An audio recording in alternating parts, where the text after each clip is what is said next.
चंद्रकांता की कथा में हमने अभी तक सुना कि महाराज शिवदत्त कैद से छूट गए हैं और उन्होंने राजकुंवर वीरेंद्र सिंह जी के पास अपना खत भेजा है और नजराना भेजा है और उनसे अधीनता स्वीकार कर ली है। अब आगे की कथा। बयान 9। जब दरबार बर्खास्त हुआ, आधी रात जा चुकी थी। फतेह सिंह दीवान साहब को लेकर अपने खेमे में गए।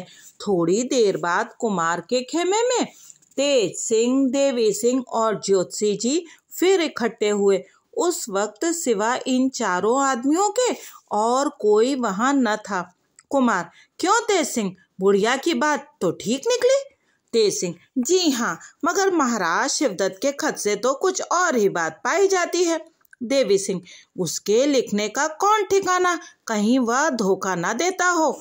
ज्योतिषी: इस वक्त बहुत सोच विचार कर काम करने का मौका है। चाहे शिवदत्त कैसी ही सफाई दिखाए, मगर दुश्मन का विश्वास कभी न करना चाहिए।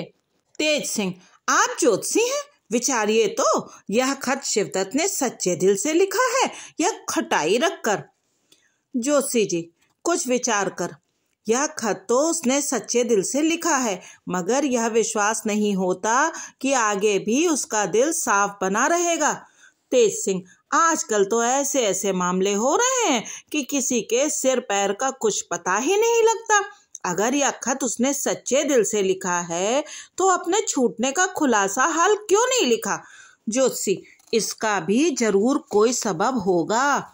कुमार: क्या आप रमल से नहीं बता सकते कि वह कैसे छूटा? ज्योतिषी: जी नहीं, तिलिस्म में रमल काम नहीं करता और वह तहखाना तिलिस्मी है जिसमें महाराज शिवदत्त कैद किए गए थे। तेज सिंह: कुछ समझ में नहीं आता। देवी सिंह: वह चुड़ैल भी कोई पूरी अय्यार मालूम होती है। ज्योतिषी: कभी नहीं, मैं सोच चुका हूँ, अय्यारी का तो वह नाम भी नहीं जानती। कुमार: खैर, जो कुछ होगा देखा जाएगा। अब कल से तिलिस्म तोड़ने में जरूर हाथ लगाना चाहिए। तेज सिंह: हाँ, कल जरूर तिलिस्म की कार्रवाई शुरू हो। कुमार: अच्छा, अब तुम लोग भी जाओ। तीनों अय्यार कुमार से विदा हो अपने अपने डेरे में आ गए। दूसरे दिन कुंवर वीरेंद्र सिंह तीनों अय्यारों को साथ ले तिलिस्म में गए। तिलिस्मी किताब और ताली भी साथ ले ली। दालान में पहुंचकर तहखाने का ताला खोल पत्थर की चट्टान को निकालकर अलग किया और नीचे उतरकर कोठरी में होते हुए बाग में पहुंचे, जहां थोड़ी सी जमीन खोदकर छोड़ आए थे।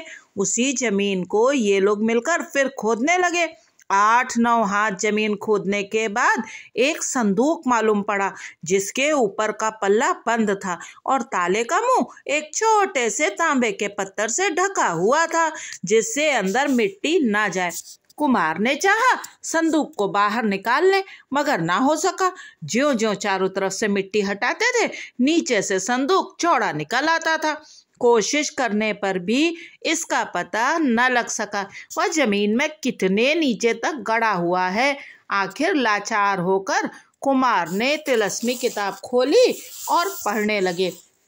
लिखा हुआ था, ताली में रस्सी बांधकर जब बाग में उसे घसीटते फिरोगे तो एक जगह वह ताली जमीन से चिपक जाएगी, वहां से ताली उठा लेना। इसके बाद उस जमीन को खोदना जब तक कि एक संदूक का मुंह न दिखाई पड़े। जब संदूक के ऊपर का हिस्सा निकल आए, खोदना बंद कर देना, क्योंकि असल में यह संदूक नहीं, दरवाजा है। बाग के बीचों बीच जो फव्वारा है, उसके पूरब की तरफ ठीक 7 हाथ हटकर जमीन खोदना। एक हांडी निकलेगी, उसी में उसकी ताली है, उसे लाकर उस तहखाने का ताला खोलना। सीढ़ियां दिखाई पड़ेंगी, उसी रास्ते से नीचे उतरना। भीतर से वह तहखाना बहुत अंधेरा और धुएं से भरा हुआ होगा। खबरदार, कोई रोशनी मत करना, क्योंकि आग या मशाल के लगने ही से वह धुआं जल उठेगा, जिससे बड़ा उपद्रव होगा और तुम लोगों की जान न बचेगी। मुंह पर कपड़ा लपेटकर उस तहखाने में उतरना।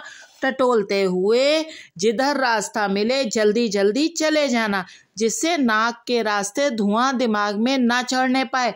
थोड़ी ही दूर जाकर एक चमकती कोठरी मिलेगी जिसकी कुल चीजें दिखाई पड़ती होंगी।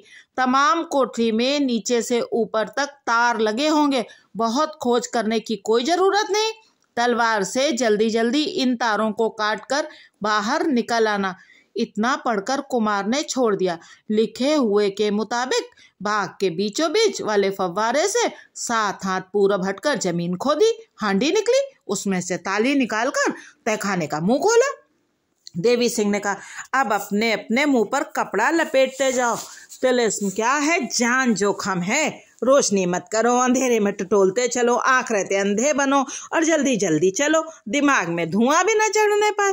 देवी सिंह की बात सुनकर कुमार हंस पड़े। सभी ने मुंह पर कपड़े लपेटे और घुसकर चमकती हुई कोठरी में पहुंचे। जहां तक हो सका जल्दी जल्दी उन तारों को काटकर तहखाने से बाहर निकल आए। मुंह पर कपड़ा तो लपेटे हुए थे, फिर भी थोड़ा बहुत धुआं दिमाग में चढ़ ही गया, जिससे सभी की तबीयत घबरा गई। तहखाने से बाहर निकलकर 2 घंटे तक चारों आदमी बेसुध पड़े रहे। जब होशो हवास ठिकाने हुए तो तेज सिंह ने ज्योतिषी जी से पूछा, अब दिन कितना बाकी है? उन्होंने जवाब दिया, अभी 1 घंटा बाकी है। कुमार ने कहा, अब कोई काम करने का वक्त नहीं रहा, 1 घंटे में क्या हो सकता है? ज्योतिषी जी की भी यही राय ठहरी। आखिर चारों आदमी बाग से बाहर रवाना हुए और कोठरी तथा तहखाने के रास्ते होकर खंडहर के दालान में आए। पहले की तरह चट्टान को तहखाने के मुंह पर रख ताला बंद कर दिया और खंडहर से बाहर होकर अपने खेमे में चले आए। थोड़ी देर आराम करने के बाद कुमार के जी में आया कि जरा जंगल में इधर उधर घूमकर हवा खानी चाहिए। तेज सिंह से कहा। वे भी इस बात पर मुस्तैद हो गए। आखिर तीनों अय्यारों को साथ लेकर लश्कर से बाहर हुए। कुमार घोड़े पर और तीनों अय्यार पैदल थे। कुमार धीरे धीरे जा रहे थे। कोस भर के करीब गए होंगे कि एक मोटे से साखू के पेड़ में कुछ लिखा हुआ एक कागज चिपका नजर पड़ा। तेज सिंह ने कहा, देखो यह कागज कैसा चिपका है और क्या लिखा है। यह सुनकर देवी सिंह ने उस पेड़ के पास जाकर कागज पढ़ा। यह लिखा हुआ था, क्यों अब तुमको मालूम हुआ कि मैं कैसी आफत हूँ? कहती थी कि मुझसे शादी कर लो तो 1 घंटे में तिलिस्म तोड़कर चंद्रकांता से मिलने की तरकीब बता दूं, लेकिन तुमने ना माना। आखिर मैंने भी गुस्से में आकर महाराज शिवदत्त को छुड़ा दिया। अब क्या इरादा है, शादी करोगे या नहीं? अगर मंजूर हो तो जवाब लिखकर इसी पेड़ से चिपका दो, मैं तुरंत तुम्हारे पास चली आऊंगी। और अगर ना मंजूर हो तो साफ जवाब दे दो। अब की दफा मैं चंद्रकांता और चपला को जान से मार कलेजा ठंडा करूंगी। मुझे तिलिस्म में जाने में कितनी देर लगती है? दिन में 13 दफा जाऊं और आऊं। अपनी भलाई और मेरी जवानी की तरफ ख्याल करो। मेरे सामने तुम्हारे अय्यारों की अय्यारी कुछ ना चलेगी। उस दिन देवी सिंह ने मेरा पीछा किया था, मगर क्या कर सके? मेरी मानो, जिद मत करो। मेरे ही कहने से शिवदत्त तुम्हारा दोस्त बना है। अब भी समझ जाओ, तुम्हारी सूरजमुखी। इसे पढ़कर देवी सिंह ने हाथ के इशारे से सभी को अपने पास बुलाया और कहा, आप लोग भी इसे पढ़ लीजिए। आखिर में सूरजमुखी पढ़कर सभी को हंसी आ गई। कुमार ने कहा, देखो इस चुड़ैल ने अपना नाम कैसे मजे का लिखा है। तेज सिंह ने जोशी जी से कहा, देखिए यह सब क्या लिखा है। जोशी जी ने जवाब दिया, चाहे जो भी हो, मगर मैं भी ठीक कह देता हूँ कि वह चुड़ैल कुमार का कुछ बिगाड़ नहीं सकती। इस लिखावट की तरफ ख्याल ना कीजिए। कुमार ने कहा, आपका कहना ठीक है, मगर वह जो कहती है उसे कर दिखाती है। इतना कहकर कुमार आगे बढ़े। घूमते समय कई पेड़ों पर इसी तरह के लिखे हुए कागज चिपके हुए दिखाई पड़े। जोशी जी के कहने से कुमार की तबीयत न भरी। उदास होकर अपने लश्कर में लौट आए और तीनों अय्यारों के साथ अपने खेमे में चले गए। थोड़ी देर तक उसी सूरजमुखी की बातचीत होती रही। पहर रात गई होगी जब तेज सिंह ने कुमार से कहा, हम लोग इस वक्त बालादवी को जाते हैं, शायद कोई नई बात नजर पड़ जाए। यह कहकर तेज सिंह, देवी सिंह और ज्योतिषी जी कुमार से विदा हो गश्त लगाने चले गए। कुमार भी कुछ भोजन करके पलंग पर जा लेटे। नींद काहे को आनी थी। पड़े पड़े कुमारी चंद्रकांता की बेबसी, वन कन्या की चाह और बूढ़ी चुड़ैल की शैतानी को सोचते सोचते आधी रात से भी ज्यादा गुजर गई। इतने में खेमे के अंदर किसी के आने की आहट मिली। दरवाजे की तरफ देखा तो तेज सिंह नजर पड़े। बोले, कहो तेज सिंह, कोई नई खबर लाए क्या? तेज सिंह, हाँ, एक बढ़िया चीज हाथ लगी है। कुमार, क्या है, कहाँ है, देखूं? तेज सिंह, खेमे से बाहर चलिए तो दिखाऊं। कुमार, चलो। कुंवर वीरेंद्र सिंह तेज सिंह के पीछे पीछे खेमे से बाहर हुए। देखा कि कुछ दूरी पर रोशनी हो रही है और बहुत से आदमी इकट्ठे हैं। पूछा, यह भीड़ कैसी है? तेज सिंह ने कहा, चलिए देखिए, बड़ी खुशी की बात है। कुमार के पास पहुंचते ही भीड़ हटा दी गई। कई मशाल जल रहे थे, जिनकी रोशनी में कुमार ने देखा कि क्रूर सिंह की खून से भरी हुई लाश पड़ी है। कलेजे में एक खंजर घुसा हुआ अभी तक मौजूद है। कुमार ने तेज सिंह से कहा, क्यों तेज सिंह, आखिर तुमने इसे मार ही डाला? तेज सिंह, भला हम लोग एकाएक इस तरह किसी को मारते हैं? कुमार, तो फिर इसे किसने मारा? तेज सिंह, मैं क्या जानूं। कुमार, फिर लाश को कहाँ से लाए? तेज सिंह, बालादवी करते, गश्त लगाते हम लोग इस तिलस्मी खंडहर के पिछवाड़े चले गए। दूर से देखा कि 3-4 आदमी खड़े हैं। जब तक हम लोग पास जाए वे सब भाग गए। देखा तो क्रूर की लाश पड़ी थी। तब देवी सिंह को भेज यहाँ से डोली और कहार मंगवाए और इस लाश को ज्यों का त्यों उठवा लाए। अभी मरा नहीं है, बदन गर्म है, मगर बचेगा नहीं। कुमार, बड़े ताज्जुब की बात है, इसे किसने मारा? अच्छा, वह खंजर तो निकालो जो इसके कलेजे में घुसा हुआ है। तेज सिंह ने खंजर निकाला और पानी से धोकर कुमार के पास लाए। मशाल की रोशनी में उसकी मूठ पर निगाह डाली तो कुछ खुदा हुआ मालूम पड़ा। खूब गौर करके देखा तो बारीक हरफों में चपला का नाम खुदा हुआ था। तेज सिंह ने ताज्जुब से कहा, देखिए, इस पर तो चपला का नाम खुदा है और इस खंजर को मैं बखूबी पहचानता हूँ। यह बराबर चपला की कमर में बंधा रहता था, मगर फिर यहाँ कैसे आया? क्या चपला ही ने इसे मारा है? देवी सिंह, चपला बेचारी तो खो में कुमारी चंद्रकांता के पास बैठी होगी, जहाँ चिराग भी न जलता होगा। कुमार, तो वहां से इस खंजर को कौन लाया? तेज सिंह, इसके सिवा यह भी सोचना चाहिए कि क्रूर सिंह यहाँ क्यों आया। वह तो महाराज शिवदत्त के साथ था और उनका दीवान खुद ही आया हुआ है, जो कहता है कि महाराज अब आपसे दुश्मनी नहीं करेंगे। कुमार, किसी को भेजकर महाराज शिवदत्त के दीवान को बुलाओ। तेज सिंह ने देवी सिंह से कहा, तुम ही जाकर बुला लाओ। देवी सिंह शिवदत्त के दीवान के पास गए। उन्हें नींद से उठाकर कुमार का संदेशा दिया तो वे बेचारे भी घबराए हुए जल्दी जल्दी कुमार के पास आए। फतेह सिंह भी उसी जगह पहुंचे।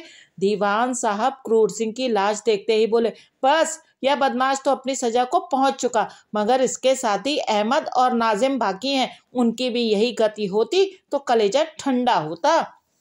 कुमार ने पूछा, क्या यह आपके यहाँ अब नहीं है? दीवान साहब ने जवाब दिया, नहीं, जिस रोज महाराज तहखाने से छूटकर आए और हुक्म दिया कि हमारे यहाँ का कोई भी आदमी कुमार के साथ दुश्मनी का ख्याल ना रखे, उसी वक्त क्रूर सिंह अपने बाल बच्चों तथा नाजिम और अहमद को साथ लेकर चुनारगढ़ से भाग गया। महाराज ने बाद में खोज भी कराई, मगर कुछ पता न लगा। देखते ही देखते क्रूर सिंह ने 3-4 दफा हिचकी ली और दम तोड़ दिया। कुमार ने तेज सिंह से कहा, अब यह मर गया, इसे ठिकाने पहुंचाओ और खंजर को तुम अपने पास रखो, सुबह देखा जाएगा। तेज सिंह ने क्रूर सिंह की लाश को उठवा दिया और सब अपने अपने खेमे में गए। बयान 10। सुबह को कुमार ने स्नान पूजा से छुट्टी पाकर तिलिस्म तोड़ने का इरादा किया और तीनों अय्यारों को साथ ले तिलिस्म में घुसे। कल की तरह तहखाने और कोठरियों में से होते हुए उसी बाग में पहुंचे। स्याह पत्थर के दालान में बैठ गए और तिलिस्मी किताब खोलकर पढ़ने लगे। यह लिखा हुआ था, जब तुम तहखाने में उतरकर धुएं से जो उसके अंदर भरा होगा दिमाग को बचाकर तारों को काट डालोगे, तब उसके थोड़ी ही देर बाद कुल धुआं जाता रहेगा। स्याह पत्थर की बारादरी में संगमरमर के सिंहासन पर चौकोर सुर्ख पत्थर पर कुछ लिखा हुआ तुमने देखा होगा। उसके छूने से आदमी के बदन में सनसनाहट पैदा होती है, बल्कि उसे छूने वाला थोड़ी देर में बेहोश होकर गिर पड़ता है। मगर ये कुल बातें उन तारों के काटने से जाती रहेंगी, क्योंकि अंदर ही अंदर यह तहखाना उस बारादरी के नीचे तक चला गया है और उसी सिंहासन से उन तारों का लगाव है जो नीचे मसालों और दवाइयों में घुसे हुए हैं। दूसरे दिन फिर धुएं वाले तहखाने में जाना। धुआं बिल्कुल ना पाओगे। मशाल जला लेना। बेखौफ होकर जाकर देखना कि कितनी दौलत तुम्हारे वास्ते वहां रखी हुई है। सब बाहर निकाल लो और जहां मुनासिब समझो रखो। जब तक बिल्कुल दौलत तहखाने में से निकल ना जाए तब तक दूसरा काम तिलिस्म का मत करो। स्याह बारादरी में संगमरमर के सिंहासन पर जो चौकोर सुर्ख पत्थर रखा है उसको भी ले जाओ। असल में वह एक छोटा सा संदूक है जिसके भीतर बहुत सी नायाब चीजें हैं। उसकी ताली इसी तिलिस्म में तुमको मिलेगी। कुमार ने इन सब बातों को फिर दोहरा कर पढ़ा। उसके बाद उस धुएं वाले तहखाने में जाने को तैयार हुए। तेज सिंह, देवी सिंह और ज्योतिषी जी तीनों ने मशाल जला ली और कुमार के साथ उस तहखाने में उतरे। अंदर उसी कोठरी में गए जिसमें बहुत सी तारें काटी थी। उस वक्त रोशनी में मालूम हुआ कि तारें कटी हुई इधर उधर फैल रही हैं। कोठरी खूब लंबी चौड़ी है। सैकड़ों लोहे और चांदी के बड़े बड़े संदूक चारों तरफ पड़े हैं। एक तरफ दीवार में खूंटी के साथ तालियों का गुच्छा भी लटक रहा है। कुमार ने उसी ताली के गुच्छे को उतार लिया। मालूम हुआ कि इन्हीं संदूकों की ये तालियां हैं। एक संदूक को खोलकर देखा तो उसमें हीरे के जड़ाऊ जनाने जेवरों से भरा पाया। तुरंत बंद कर दिया। दूसरे संदूक को खोला। कीमती हीरों से जड़ी नायाब कब्जों की तलवारें और खंजर नजर आए। कुमार ने उसे भी बंद कर दिया और बहुत खुश होकर तेज सिंह से कहा, बेशक इस कोठरी में बड़ा भारी खजाना है। अब इसे यहाँ खोलकर देखने की कोई जरूरत नहीं। इन संदूकों को बाहर निकलवाओ, एक एक करके देखते जाओ और नौगढ़ भिजवाते जाएं। जहां तक हो सके जल्दी इन सभी को उठवाना चाहिए। तेज सिंह ने जवाब दिया, चाहे कितनी ही जल्दी की जाए मगर 10 रोज से कम में इन संदूकों का यहाँ से निकलना मुश्किल है। अगर आप एक एक को देखकर नौगढ़ भेजने लगेंगे तो बहुत दिन लग जाएंगे और तिलिस्म तोड़ने का काम अटका रहेगा। इससे मेरी समझ में यह बेहतर है कि इन संदूकों को बिना देखे ज्यों का त्यों नौगढ़ भिजवा दिया जाए। जब सब कामों से छुट्टी मिलेगी तब खोलकर देख लिया जाएगा। ऐसा करने से किसी को मालूम भी ना होगा कि इसमें क्या निकला और दुश्मनों की आंख भी ना पड़ेगी। ना मालूम कितनी दौलत इसमें भरी हुई है जिसकी हिफाजत करने के लिए इतना बड़ा तिलिस्म बनाया गया। इस राय को कुमार ने पसंद किया और देवी सिंह और ज्योतिषी जी ने भी कहा, ऐसा ही होना चाहिए। चारों आदमी उस तहखाने से बाहर हुए और उसी मालूमी रास्ते से खंडहर के दालान में आकर पत्थर की चट्टान से ऊपर वाले तहखाने का मुंह ढांप तिलिस्मी ताली से बंद कर खंडहर से बाहर हो अपने खेमे में चले आए। आज ये लोग बहुत जल्दी तिलिस्म से बाहर हुए। अभी कुल दोपहर दिन चढ़ा था। कुमार ने तिलिस्म की और खजाने की तालियों का गुच्छा तेज सिंह के हवाले किया और कहा कि अब तुम उन संदूकों को निकलवा कर नौगढ़ भिजवाने का इंतजाम करो। बयान 11। तेज सिंह को तिलिस्म में से खजाने के संदूकों को निकलवा कर नौगढ़ भिजवाने में कई दिन लगे, क्योंकि उसके साथ पहरे वगैरह का बहुत कुछ इंतजाम करना पड़ा। रोज तिलिस्म में जाते और पहर दिन जब बाकी रहता तिलिस्म से बाहर निकल आया करते। जब तक कुल असबाब नौगढ़ रवाना नहीं कर दिया गया तब तक तिलिस्म तोड़ने की कार्रवाई बंद रही। एक रात कुमार अपने पलंग पर सोए हुए थे। आधी रात जा चुकी थी। कुमारी चंद्रकांता और वन कन्या की याद में अच्छी तरह नींद नहीं आ रही थी। कभी जागते तो कभी सो जाते। आखिर एक गहरी नींद ने अपना असर यहाँ तक जमाया कि सुबह क्या बल्कि 2 घड़ी दिन चढ़े तक आंखें खुलने ना दी। जब कुमार की नींद खुली तो अपने को उस खेमे में ना पाया जिसमें सोए थे अथवा जो तिलिस्म के पास जंगल में था, बल्कि उसकी जगह एक बहुत सजे हुए कमरे को देखा जिसकी छत में कई बेशकीमती झाड़ और शीशे लटक रहे थे। ताज्जुब में पड़कर इधर उधर देखने लगे। मालूम हुआ कि यह एक बहुत भारी दीवान खाना है जिसमें 3 तरफ संगमरमर की दीवार और चौथी तरफ बड़े बड़े खूबसूरत दरवाजे हैं जो इस समय बंद हैं। दीवारों पर कई दीवार गिरें लगी हुई हैं जिनमें दिन निकल आने पर भी अभी तक मोमबत्तियां जल रही हैं। ऊपर उसके चारों तरफ बड़ी बड़ी खूबसूरत और हसीन औरतों की तस्वीरें लटक रही थी। लंबी दीवार के बीचों बीच एक तस्वीर आदमी के कद के बराबर सोने के चौखटे में जड़ी दीवार के साथ लगी हुई थी। कुमार की निगाह तमाम तस्वीरों पर से दौड़ती हुई उस बड़ी तस्वीर पर आकर अटक गई। सोचने लगे, बल्कि धीमी आवाज में इस तरह बोलने लगे जैसे अपनी बगल में बैठे हुए किसी दोस्त को कोई कहता हो, आहा, इस तस्वीर से बढ़कर इस दीवान खाने में कोई चीज नहीं है, और बेशक यह तस्वीर भी उसी की है जिसके इश्क ने मुझे तबाह कर रखा है। वाह, क्या साफ भोली सूरत दिखाई है। कुमार झट से उठ बैठे और उस तस्वीर के पास जाकर खड़े हो गए। दीवान खाने के दरवाजे बंद थे, मगर हर एक दरवाजे के ऊपर छोटे छोटे मोखे सुराख बने हुए थे जिनमें शीशे की पट्टियां लगी हुई थी। उन्हीं में से सीधी रोशनी ठीक उस लंबी चौड़ी तस्वीर पर पड़ रही थी जिसको देखने के लिए कुमार पलंग पर से उतरकर उसके पास गए थे। असल में वह तस्वीर कुमारी चंद्रकांता की थी। कुमार उस तस्वीर के पास जाकर खड़े हो गए और फिर उसी तरह बोलने लगे जैसे किसी दूसरे को जो पास ही खड़ा हो सुना रहे हैं। आहा, क्या अच्छी और साफ तस्वीर बनी हुई है। इसमें ठीक उतना ही बड़ा कद है, वैसी ही बड़ी बड़ी आंखें हैं जिनमें काजल की लकीर कैसी साफ मालूम हो रही है। आहा, गालों पर गुलाबीपन कैसा दिखाया है। बारीक होठों में पान की सुर्खी और मुस्कुराहट साफ मालूम हो रही है। कानों में बाले, माथे में बिंदी और नाक में नथ तो है ही, मगर यह गले की गोप क्या ही अच्छी और साफ बनाई है जिसके बीच के चमकते हुए मानिक और अगल बगल के कुंदन की हसली में तो हद दर्जे की कारीगरी की गई है। गोप ही क्या, सभी गहने बहुत अच्छे बने हैं। गले की माला, हाथ के बाजूबंद, कंगन, छंद, पहुंची, अंगूठी, सभी चीजें अच्छी बनाई हैं। और देखो, एक बगल चपला, दूसरी तरफ चंपा, क्या मजे में अपनी ठुड्डी पर उंगली रखे खड़ी हैं। हाय, चंद्रकांता कहाँ होगी। इतना कहकर एक लंबी सांस ले एकटक उस तस्वीर की तरफ देखने लगे।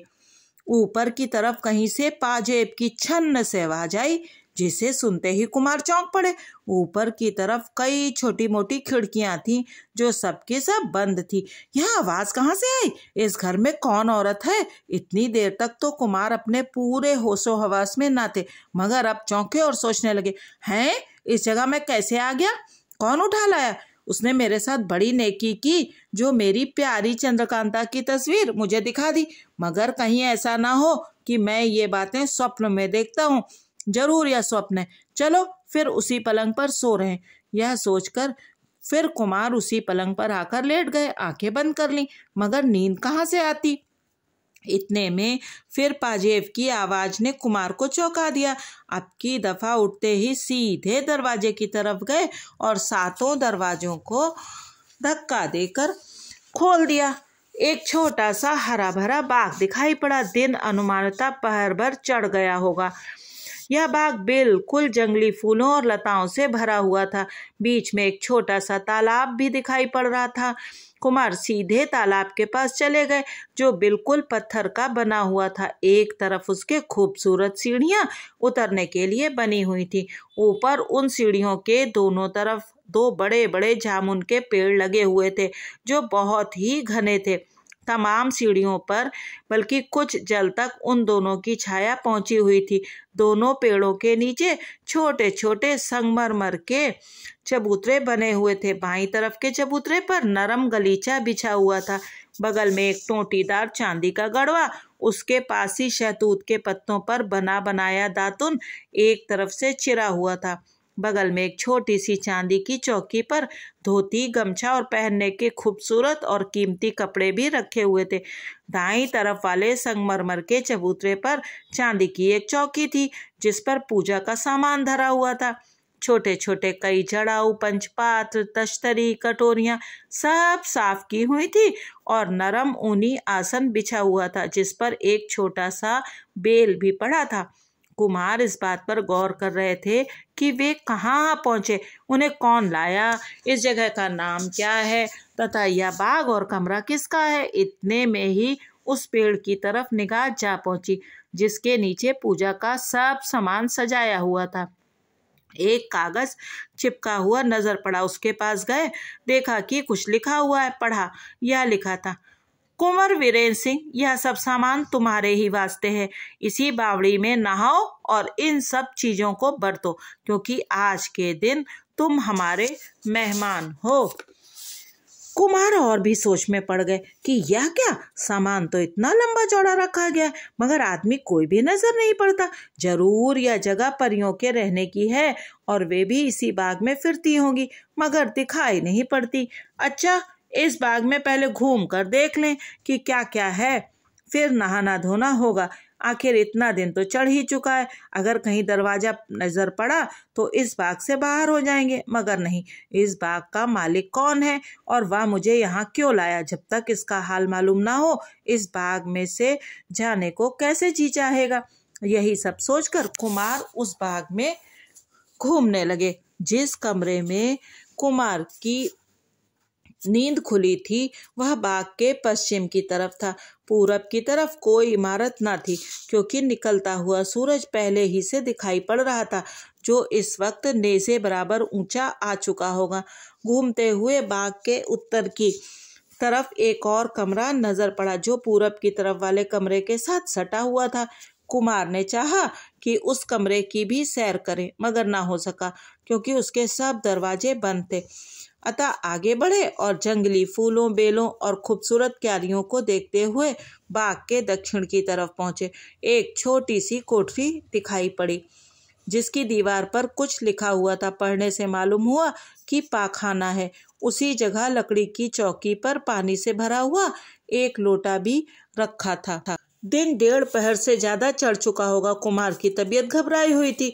आखिर सोच विचार कर चौकी पर से लोटा उठा लिया और पाखाने गए। इसके बाद बावड़ी में हाथ मुंह धोए, सीढ़ियों के ऊपर जामुन के पेड़ तले चौकी पर बैठकर दातुन किया। बावड़ी में स्नान करके उन्हीं कपड़ों को पहना जो उनके लिए संगमरमर के चबूतरे पर रखे हुए थे। दूसरे पर बैठकर संध्या पूजा की। जब इन सब कामों से छुट्टी पा चुके तो फिर उसी कमरे में आए, जिसमें सोते से आंख खुली थी और कुमारी चंद्रकांता की तस्वीर देखी थी, मगर उस कमरे के कुल किवाड़ बंद पाए। खोलने की कोशिश की, मगर खुल न सके। बाहर दालान में खूब कड़ी धूप फैली हुई थी। धूप के मारे तबीयत घबरा उठी। यही जी चाहता था कि कहीं ठंडी जगह मिले तो आराम किया जाए। आखिर उस जगह से हटकर कुमार घूमते हुए उस दूसरी तरफ वाले कमरे को देखने चले, जिसमें किवाड़ पहर भर पहले बंद पाए थे। वे अब खुले हुए दिखाई पड़े तो अंदर गए। भीतर से यह कमरा बहुत साफ संगमरमर के फर्श का था। मालूम होता था कि अभी कोई इसे धोकर साफ कर गया है। बीच में एक कश्मीरी गलीचा बिछा हुआ था। उसके आगे कई तरह की भोजन की चीजें चांदी और सोने के बर्तनों में सजाई हुई रखी थी। आसन पर एक खत पड़ा था, जिसे कुमार ने उठाकर पढ़ा। यह लिखा हुआ था, आप किसी तरह घबराए नहीं। यह मकान आपके एक दोस्त का है, जहां हर तरह से आपकी खातिर की जाएगी। इस वक्त आप भोजन करके बगल की कोठरी में, जहां आपके लिए पलंग बिछा है, कुछ देर आराम करें। इसे पढ़कर कुमार जी में सोचने लगे, अब क्या करना चाहिए। भूख बड़े जोर की लगी है, पर बिना मालिक के इन चीज़ों को खाने को जी नहीं चाहता और कुछ पता भी नहीं लगता इस मकान का मालिक कौन है जो छिप छिप कर हमारी खातिरदारी की चीज़ें तैयार कर रहा है, पर मालूम नहीं होता कौन किधर से आता है, कहाँ खाना बनाता है। मालिक मकान या उसके नौकर चाकर किस जगह रहते हैं या किस राह से आते जाते हैं। उन सब लोगों को जब इसी जगह छिपे रहना मंजूर था तो मुझे यहाँ लाने की क्या ज़रूरत थी। उसी आसन पर बैठे हुए बड़ी देर तक कुमार तरह तरह की बातें सोचते रहे, यहाँ तक कि भूख ने उन्हें बेताब कर दिया। आखिर कब तक भूखे रहते। लाचार हो भोजन की तरफ हाथ बढ़ाया, मगर फिर कुछ सोच कर रुक गए और हाथ खींच लिया। भोजन करने के लिए तैयार होकर फिर कुमार के रुक जाने से बड़े जोर के साथ हंसने की आवाज़ आई, जिसे सुनकर कुमार और भी हैरान हुए। इधर उधर देखने लगे, मगर कुछ पता न लगा। ऊपर की तरफ कई खिड़कियां दिखाई पड़ी, मगर कोई आदमी नजर न आया। कुमार ऊपर वाली खिड़कियों की तरफ देख ही रहे थे कि एक आवाज़ आई, आप भोजन करने में देर न कीजिए, कोई खतरे की जगह नहीं है। भूख के मारे कुमार विकल हो रहे थे, लाचार होकर खाने लगे। सब चीजें एक से एक स्वादिष्ट बनी हुई थी।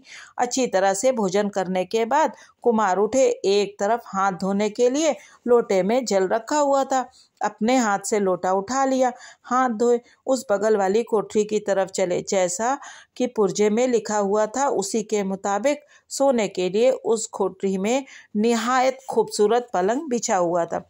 मसहरी पर लेटकर तरह तरह की बातें सोचने लगे। इस मकान का मालिक कौन है और मुलाकात ना करने से उसने क्या फ़ायदा सोचा है। यहाँ कब तक पड़े रहना होगा, वहाँ लश्कर वालों को हमारी खोज में क्या दशा हो रही होगी, इत्यादि बातों को सोचते सोचते कुमार को नींद आ गई और बेखबर सो गए। 2 घंटे रात बीते तक कुमार सोए रहे। इसके बाद बीन की और उसके साथ ही किसी के गाने की आवाज़ कानों में पड़ी। झट आंखें खोल इधर उधर देखने लगे। मालूम हुआ कि यह वह कमरा नहीं है जिसमें भोजन करके सोए थे, बल्कि इस वक्त अपने को एक निहायत खूबसूरत सजी हुई बारादरी में पाया, जिसके बाहर से बीन और गाने की आवाज़ आ रही थी। कुमार पलंग पर से उठे और बाहर देखने लगे। रात बिल्कुल अंधेरी थी, मगर यहाँ रोशनी खूब हो रही थी, जिससे मालूम पड़ा कि यह बाग भी वह नहीं है जिसमें दिन को स्नान और भोजन किया था। इस वक्त यह मालूम नहीं होता था कि यह बाग कितना बड़ा है, क्योंकि इसके दूसरी तरफ की दीवार बिल्कुल नज़र नहीं आती थी। बड़े बड़े दरख्त भी इस बाग में बहुत थे। रोशनी खूब हो रही थी। कई औरतें जो कमसिन और खूबसूरत थीं टहलती और कभी कभी गाती या बजाती हुई नजर पड़ी, जिनका तमाशा दूर से खड़े होकर कुमार देखने लगे। वे आपस में हंसती और ठिठोली करती हुई एक रविश से दूसरी और दूसरी से तीसरी पर घूम रही थी। कुमार का दिल न माना और वे धीरे धीरे उनके पास जाकर खड़े हो गए। वे सब कुमार को देखकर रुक गईं और आपस में कुछ बातें करने लगीं, जिसको कुमार बिल्कुल नहीं समझ सकते थे, मगर उनके हाथ पैर हिलने के भाव से मालूम होता था कि वे कुमार को देखकर ताज्जुब कर रही हैं। इतने में एक औरत आगे बढ़कर कुमार के पास आई और उनसे बोली, आप कौन हैं और बिना हुक्म के इस बाग में क्यों चले आए? कुमार ने उसे नज़दीक से देखा तो निहायत हसीन और चंचल पाया। जवाब दिया, मैं नहीं जानता कि यह बाग किसका है। अगर हो सके तो बताओ कि यहाँ का मालिक कौन है। औरत, हमने जो कुछ पूछा है पहले उसका जवाब दे लो, फिर हमसे जो पूछोगे सो बता देंगे। कुमार, मुझे कुछ भी मालूम नहीं कि मैं यहाँ कैसे आ गया। औरत, क्या खूब, कैसे सीधे साधे आदमी हैं। दूसरी औरत की तरफ देखकर, बहन जरा इधर आना, देखो कैसे भोले भाले चोर इस बाग में आ गए जो अपने आने का सबब भी नहीं जानते।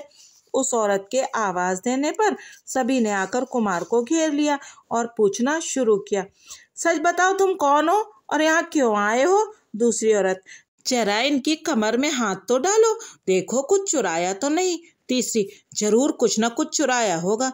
चौथी, अपनी सूरत इन्होंने कैसी बना रखी है, मालूम होता है कि किसी राजा के लड़के हैं। पहली, भला यह तो बताइए ये कपड़े आपने कहाँ से चुराए? इन सभी की बातें सुनकर कुमार बड़े हैरान हुए। जी में सोचने लगे कि अजब आफत में आप पड़े। कुछ समझ में नहीं आता। जरूर इन्हीं लोगों की बदमाशी से मैं यहाँ तक पहुँचा और यही लोग अब मुझे चोर बनाती हैं। यूं ही कुछ देर तक सोचते रहे। इसके बाद फिर बातचीत होने लगी। कुमार, मालूम होता है तुम ही लोगों ने मुझे यहाँ लाकर रखा है। एक औरत, हम लोगों की क्या गरज थी जो आपको यहाँ लाते? आप खुश होकर हमको क्या दे देंगे? जरूर आप चोरी की नियत से आए हैं। कुमार, मुझको यह भी मालूम नहीं कि यहाँ आने या जाने का रास्ता कौन सा है। अगर यह भी बता दो तो मैं यहाँ से चला जाऊँ। दूसरी, वाह, क्या बेचारे अनजान बनते हैं, यहाँ तक आए भी और रास्ता भी नहीं मालूम। तीसरी, बहन तुम नहीं समझती, ये चालाकी से भागना चाहते हैं। चौथी, अब इनको गिरफ्तार करके ले चलना चाहिए। कुमार, भला मुझे कहाँ ले चलोगी? एक औरत, अपने मालिक के सामने। कुमार, तुम्हारे मालिक का क्या नाम है? एक, ऐसी किसकी मजाल है जो हमारे मालिक का नाम ले? कुमार, क्या तुम्हें अपने मालिक का नाम बताने में भी कुछ हर्ज है? दूसरी, हर्ज? नाम लेते ही जुबान कटकर गिर पड़ेगी। कुमार, तो तुम लोग अपने मालिक से बातचीत कैसे करती हो? दूसरी, मालिक की तस्वीर से बातचीत करते हैं, सामना नहीं होता। कुमार, अगर कोई पूछे तुम किसकी नौकर हो तो कैसे बतलाओगी? तीसरी, हम लोग अपने मालिक राजकुमारी की तस्वीर अपने गले में लटकाए रहते हैं, जिससे मालूम हो हम सब किसकी नौकर हैं। कुमार, क्या यहाँ कई राजकुमारियां हैं कि दासियों की पहचान में गड़बड़ी हो जाने का डर है? पहली, नहीं, यहाँ सिर्फ 2 राजकुमारी हैं और दोनों के यहाँ यही चलन है। कोई अपने मालिक का नाम नहीं ले सकता। जब पहचान की जरूरत होती है तो गले की तस्वीर दिखा दी जाती है। कुमार, भला मुझे भी वह तस्वीर दिखाओगी? हाँ हाँ, लो देख लो, कहकर एक ने अपने गले की छोटी सी तस्वीर जो धुकधुकी की तरह लटक रही थी निकालकर कुमार को दिखाई, जिसे देखते ही उनके होश उड़ गए। हैं, यह तस्वीर तो कुमारी चंद्रकांता की है। तो क्या ये सब उन्हीं की नौकर हैं? नहीं नहीं, कुमारी चंद्रकांता यहाँ भला कैसे आएंगी? उनका राज्य तो विजयगढ़ है। अच्छा पूछे तो यह मकान किस शहर में?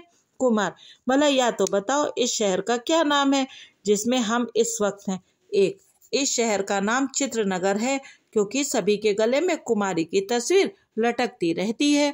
कुमार, और इस शहर का यह नाम कब से पड़ा? एक, हजारों बरस से यही नाम है और इसी रंग की तस्वीर कई पुश्त से हम लोगों के गले में है। पहले मेरी परदादी को सरकार से मिली थी, होते होते अब मेरे गले में आ गई। कुमार, क्या तब से यही राजकुमारी यहाँ का राज्य करती आई हैं? कोई इनका माँ बाप नहीं है? दूसरी, अब यह सब हम लोग क्या जाने, कुछ राजकुमारी से तो मुलाकात होती नहीं जो मालूम हो कि यही है या दूसरी जवान है या बूढ़ी हो गई। कुमार, तो कचहरी कौन करता है? दूसरी, एक बड़ी सी तस्वीर हम लोगों के मालिक राजकुमारी की है, उसी के सामने दरबार लगता है, जो कुछ हुक्म होता है उसी तस्वीर से आवाज आती है। कुमार, तुम लोगों की बातों ने तो मुझे पागल बना दिया है। ऐसी बात करती हो जो कभी मुमकिन ही नहीं, अक्ल में आ ही नहीं सकती। अच्छा, उस दरबार में मुझे भी ले जा सकती हो? औरत, इसमें कहने की कौन सी बात है? आखिर आपको गिरफ्तार करके उसी दरबार में तो ले चलना है, आप खुद ही देख लीजिएगा। कुमार, जब तुम लोगों का मालिक कोई भी नहीं है या अगर है तो एक तस्वीर, तब हमने उसका क्या बिगाड़ा? क्यों हमें बांध कर ले चलोगी? औरत, हमारी राजकुमारी सभी की नज़रों से छिपकर अपने राज्य भर में घूमा करती हैं और अपने मकान और बगीचों की सैर किया करती हैं, मगर किसी की निगाह उन पर नहीं पड़ती। हम लोग रोज बाग और कमरों की सफाई करती हैं और रोज ही कमरों का सामान, फर्श, पलंग के बिछौने वगैरह ऐसे हो जाते हैं जैसे किसी के मशरफ इस्तेमाल में आए हों। वह रौंदे जाते हैं और मैले भी हो जाते हैं। इससे मालूम होता है कि हमारी राजकुमारी सभी की नज़रों से छिप कर घूमा करती हैं, जिनकी हजारों बरस की उम्र है और इसी तरह हमेशा जीवित रहेंगी। दूसरी, बहन तुम इनकी बातों का जवाब कब तक देती रहोगी? ये तो इसी तरह जान बचाना चाहते हैं। पहली, नहीं नहीं, ये जरूर किसी रईस राजा के लड़के हैं, इनकी बातों का जवाब देना मुनासिब है और इनको इज्जत के साथ कैद करके दरबार में ले चलना चाहिए। तीसरी, भला इनका और इनके बाप का नाम धाम भी तो पूछ लो, इसी तरह राजा का लड़का समझ लोगी। कुमार की तरफ देखकर, क्यों जी, आप किसके लड़के हैं और आपका नाम क्या है? कुमार, मैं नौगढ़ के महाराज सुरेंद्र सिंह का लड़का वीरेंद्र सिंह हूँ। इनका नाम सुनते ही वे सब खुश होकर आपस में कहने लगी, वाह, इनको तो जरूर पकड़ कर ले चलना चाहिए, बहुत कुछ इनाम मिलेगा, क्योंकि इन्हीं को गिरफ्तार करने के लिए सरकार की तरफ से मुनादी की गई थी। इन्होंने बड़ा भारी नुकसान किया है, सरकारी तिलिस्म तोड़ डाला और खजाना लूटकर घर ले गए। अब इनसे बात ना करनी चाहिए, जल्दी इनके हाथ पैर बांधो और इसी वक्त सरकार के पास ले चलो। अभी आधी रात गई नहीं है, दरबार होता होगा, देर हो जाएगी तो कल दिन भर इनकी हिफाजत करनी पड़ेगी, क्योंकि हमारे सरकार का दरबार रात ही को होता है। इन सभी की ये बातें सुनकर कुमार की तो अक्ल चकरा गई।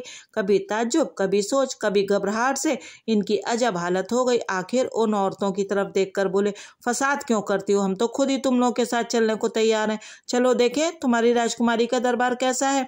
एक, जब आप खुद चलने को तैयार हैं तब हम लोगों को ज्यादा बखेड़ा करने की क्या जरूरत है। चलिए कुमार चलो। वे सब औरतें गिनती में 9 थीं। 4 कुमार के आगे और 4 कुमार के पीछे होकर उनको लेकर रवाना हुई और एक यह कहकर चली गई कि मैं पहले खबर करती हूँ कि अनजाने डाकू को हम लोगों ने गिरफ्तार किया है, जिसको साथ वाली सखियां लिए आती हैं। वे सब कुमार को लिए बाग के कोने में गई, जहाँ दूसरी तरफ निकल जाने के लिए छोटा सा दरवाज़ा नजर पड़ा, जिसमें शीशे की सिर्फ एक सफ़ेद हांडी जल रही थी। वे सब कुमार को लिए हुए इसी दरवाजे में घुसी। थोड़ी दूर जाकर दूसरा बाग जो बहुत सजा हुआ था नजर पड़ा, जिसमें हद से ज्यादा रोशनी हो रही थी और कई चौबदार हाथ में सोने चांदी के आसे लिए इधर उधर टहल रहे थे। इनके अलावा और बहुत से आदमी घूमते फिरते दिखाई पड़े। उन औरतों से किसी ने कुछ बातचीत या रोक टोक ना की। ये सब कुमार को लिए बराबर धड़धड़ाती हुई एक बड़े भारी दीवान खाने में पहुंची, जहाँ की सजावट और कैफियत देखकर कुमार के होश जाते रहे। सबसे पहले कुमार की निगाह उस बड़ी तस्वीर के ऊपर पड़ी जो ठीक सामने सोने के जड़ाऊ सिंहासन पर रखी हुई थी। मालूम होता था कि सिंहासन पर कुमारी चंद्रकांता सिर पर मुकुट धारे बैठी हैं।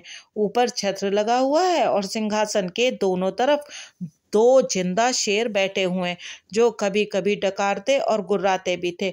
इसके बाद बड़े बड़े सरदार बेशकीमती पोशाकें पहने सिंहासन के सामने 2 पट्टी कतार बांधे सिर झुकाए बैठे थे। दरबार में सन्नाटा छाया हुआ था, सब चुप मारे बैठे थे। चंद्रकांता की तस्वीर और ऐसे दरबार को देखकर एक दफा तो कुमार पर भी रोब छा गया। चुपचाप सामने खड़े हो गए। उनके पीछे और दोनों बगल में वे सब औरतें खड़ी हो गईं, जिन्होंने कुमार को चोरों की तरह हाजिर किया था। तस्वीर के पीछे से आवाज आई, ये कौन है? उन औरतों में से एक ने जवाब दिया, ये सरकारी बाग में घूमते हुए पकड़े गए और पूछने से मालूम हुआ कि इनका नाम वीरेंद्र सिंह है। विक्रमी तिलिस्म इन्होंने ही तोड़ा है। फिर आवाज आई, अगर यह सच है तो इनके बारे में बहुत कुछ विचार करना पड़ेगा। इस वक्त ले जाकर हिफाजत से रखो, फिर हुक्म पाकर दरबार में हाजिर करना।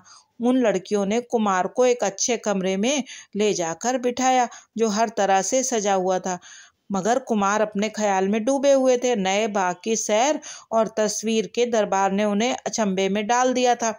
गर्दन झुकाए सोच रहे थे।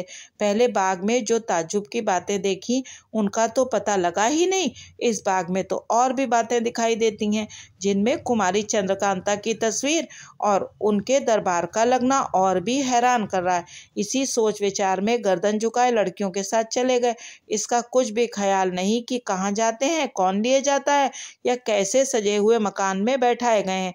जमीन पर फर्श बिछा हुआ और गद्दी लगी हुई थी। बड़े तकिए के सिवा और भी कई तकिए पड़े हुए थे। कुमार उस गद्दी पर बैठ गए और 2 घंटे तक सिर झुकाए ऐसा सोचते रहे कि तनो बदन की बिल्कुल खबर ना रही। प्यास मालूम हुई तो पानी के लिए इधर उधर देखने लगे। एक लड़की सामने खड़ी थी। उसने हाथ जोड़कर पूछा, क्या हुक्म होता है? जिसके जवाब में कुमार ने हाथ के इशारे से पानी मांगा। सोने के कटोरे में पानी भरकर लड़की ने कुमार के हाथ में दिया। पीते ही एकदम उनके दिमाग तक ठंडक पहुंच गई, साथ ही आंखों में झपकी आने लगी और धीरे धीरे बिल्कुल बेहोश होकर उसी गद्दी पर लेट गए। आज चंद्रकांता की कथा को यहीं विराम देते हैं। अगले अंक में देखेंगे कि कुमार कहाँ पर आकर फंस गए हैं और अब चंद्रकांता और चपला का क्या होगा और वो रहस्यमय वन कन्या कौन है, और हाँ, वो बुढ़िया भी कहाँ गई और वो कौन है। अगर आपको ये वीडियो अच्छा लग रहा है तो कृपया इस चैनल को सब्सक्राइब कीजिए और बेल आइकन बिल्कुल मत दबाइए, क्योंकि बार बार आपको मैसेज की घंटी आएगी जो आपको परेशान कर देगी। अगर आपको चैनल अच्छा लगेगा तो आप ढूंढकर खुद ही चैनल पर पहुंच जाएंगे। बने रहिए यूट्यूबर मौसी की कहानियों के साथ। और हाँ, आप लोग वीडियो को लाइक नहीं करते हैं, कृपया वीडियो को लाइक भी कीजिए। बहुत बहुत धन्यवाद।